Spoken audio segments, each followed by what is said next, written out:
What's good, my Facebookers? Figured I'd come touch base with y'all. Just expound a little bit on today's whiteboard wisdom. Give you a second to kind of catch up with the thought process behind that. A couple weeks ago, I started this new beginning type thought process with the whiteboard wisdoms that I've been posting.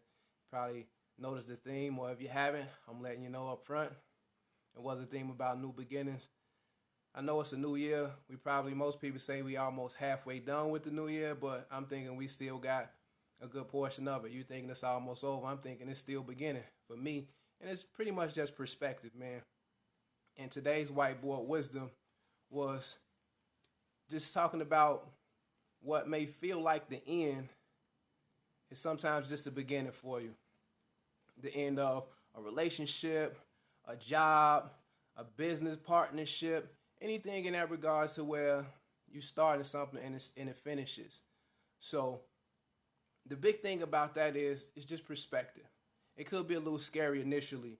You're thinking that the patterns of what you're used to doing is changing. You think about the habits that you formed up until that point are changing. They're ending. Your comfort zone is being stretched. It's being pushed. You're being pushed outside of that norm that you have already created. What's up, Nat? As you're pushing yourself outside of that, the big thing is that it's change. Change is scary for a lot of people. If you don't adapt to change, then you're in trouble. Some people are not good with change because you like to stick to the routine. And I'm kind of that same person. Like we go out to eat, I'm ordering pretty much the same things. I like to wear the same clothes. Well, I mean, as you can see, my Mr. Rogers or Mr. Robinson, as Eddie Murphy called it, I like to do the same things. And that's just natural as a human being. You get into a habit, and once that is stretched, you start to get nervous, you scared. But if you look at it, change could be a positive thing. Let's take, as I said before, the caterpillar. So the caterpillar had his way of life. He just, scratched around on his belly, got whatever he could from the bottom, and that's how his life was.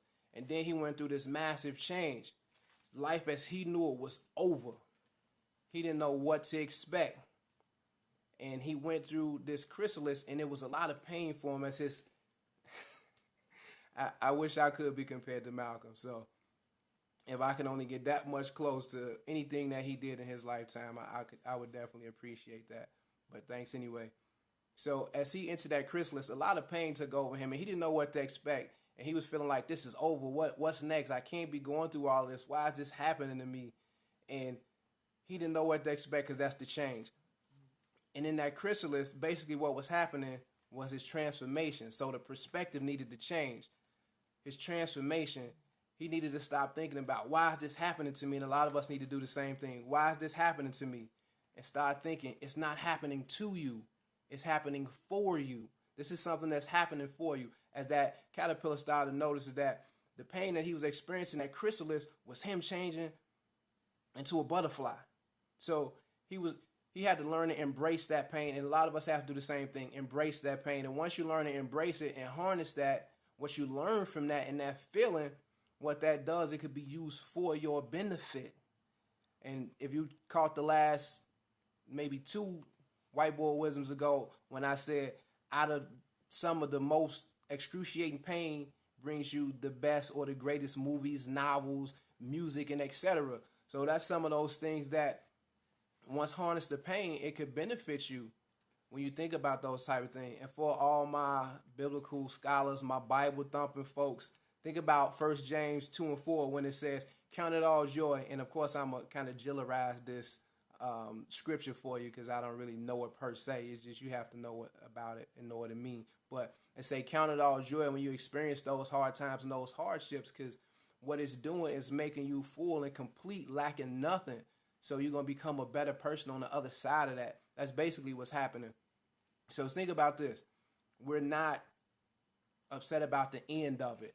It's not the end. This is the beginning of a great comeback story, the beginning of your story. So we have to embrace what's going on. We have to embrace the pain. We have to utilize that to push us to another level. Because, again, for my Bible thumpers, all things work out for the good, right?